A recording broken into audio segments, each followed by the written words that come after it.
Yes, Mr. Attorney Chair, Bell.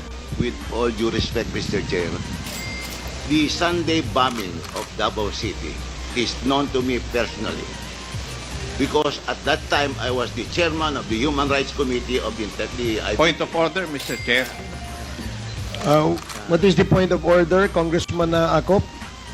We do not know the personality of Attorney Bello, and he has not been invited as a resource person, and therefore has no right to speak before this committee. I agree, Your Honor. Mr. Chair. I have no contradiction to the manifestation of the Honorable Chair, Congressman Acop.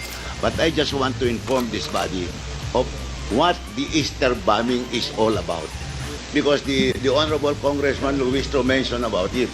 And she insinuated that as a result of the Sunday bombing, former President Duterte caused the bombing of Muslim mosques, which is not true because at that time, Your Honor, he was just a fiscal of Davao City. Okay, salamat I know po. that, Your Honor, because I was the one who investigated this incident upon the direction of the Integrated Bar of the Philippines.